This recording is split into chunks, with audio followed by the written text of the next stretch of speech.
guys, welcome back to my channel. How are you? I hope you all are well.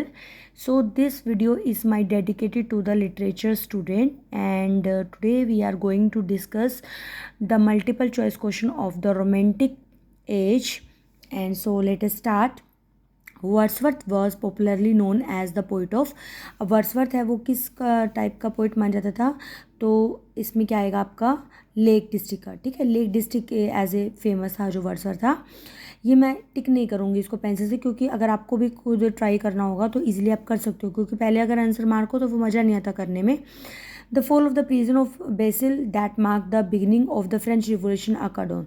ठीक है, तो जो इसका आंसर क्या रहेगा आपका जुलाई 1489 रहेगा। फिर the romantic age is also known as the, जो रोमांटिक एज है उसको हम क्या बोलते हैं। रोमांटिक एज शुरू ही विलियम वर्ड्सवर्थ से हुई थी, तो इसलिए इसको एज ऑफ वर्ड्सवर्थ बोलते हैं। Who give the romantic period of the title the Renaissance of wonder in poetry. और जो ये टाइटल था रोमांटिक पीरियड को, title the Renaissance of wonder in poetry का किसने दिया था? थियोडर वाट्स ने दिया था। ओके, नेक्स्ट क्या है आपका after home did Wordsworth become the poet laureate England. ठीक है, किसके बाद जो वर्ड्सवर्थ है वो पोइट लॉरेट बना था? रॉबर्ट साउदे के बाद बना था। Man is born free but alas he is everywhere in the chains, who said this. तो कोई इस तरीके की जो लाइन है ना वो रूसो ही कह सकता, और इसके अलावा नहीं कुछ और कह सकता। ठीक है, तो रूसो इसका आंसर है। Just for a handful of silver he left us, just for a ribbon to stick in his coat. Browning wrote these lines about Wordsworth referring to a handful of silver. Meaning का मतलब क्या है? इसका answer ये रहेगा a pension granted to him by the British government. फिर who wrote to ode to France under the influence of the French Revolution. अब इसमें ये किसने लिखा था जो ओड टू फ्रांस था? ये किसके इन्फ्लुएंस में अंडर आके लिखा था फ्रेंच रिवॉल्यूशन? एस्ट्री कॉलेज है इसमें। ठीक है, एस्ट्री कॉलेज ने लिखा था। एक बार मैं इसका ना कंफर्म कर लेती हूँ, मुझे खुद भी डाउट हो गया इसका। 8 का इसका क्या है आपका?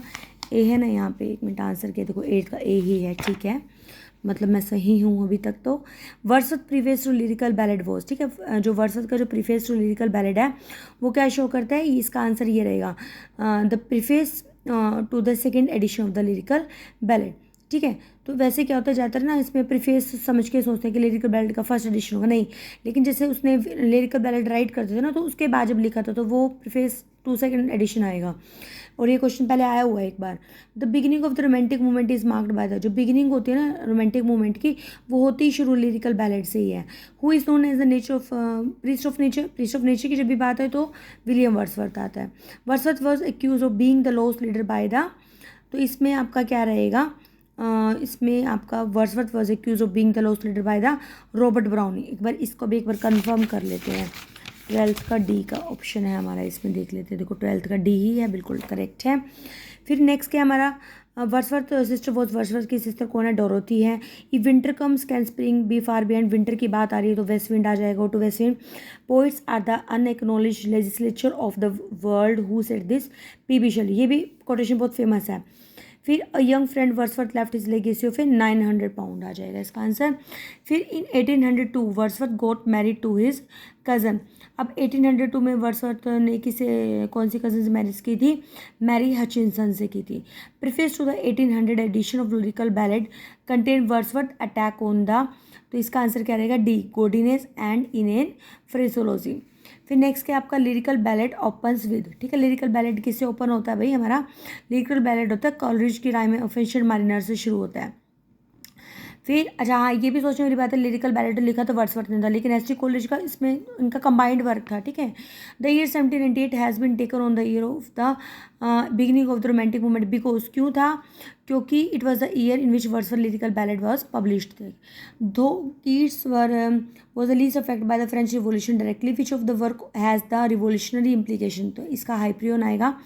The prelude Wordsworth is a autobiographical poem है इसकी।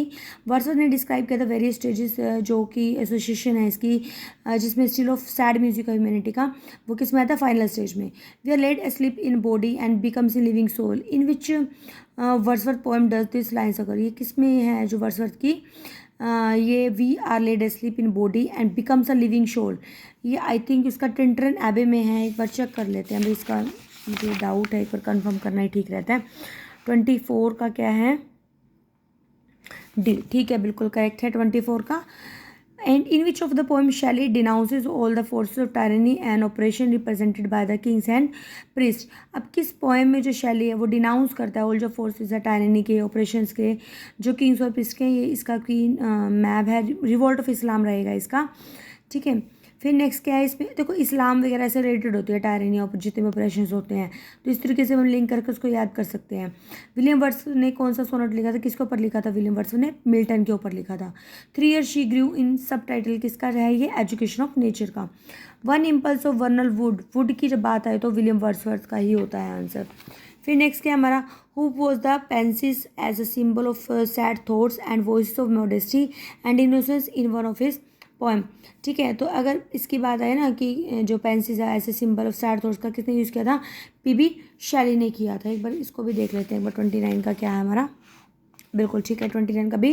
फिर क्या, which has been address in cloud of fire है, अनएम्बॉडीड जॉय है, गोल्डन वॉर्म है, rose embowered and green leaves है, and poet hidden in the light of a thought है। तो ये सब चीज़ें किससे लिंक की गई हैं?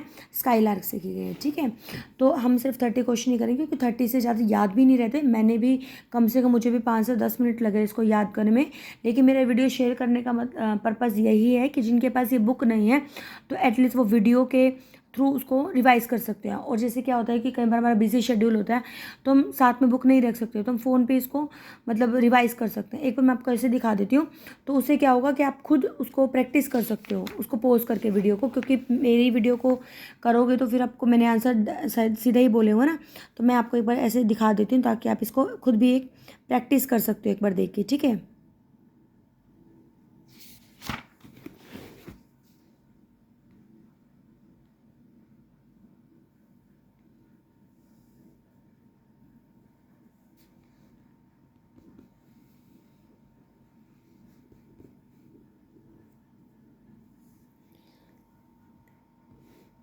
ओके डियर, तो हम नेक्स्ट 30 क्वेश्चन हम नेक्स्ट करेंगे। तो मेरी कोशिश ये रहेगी कि मैं डेली ये वीडियो अपलोड करूं क्योंकि मेरे लिए बेनिफिशियल होगा, और मुझे लगता है कि मेरे की जो फ्रेंड है अगर मतलब जिसको नीड है तो उसे भी हेल्प मिले तो अच्छी बात है ना।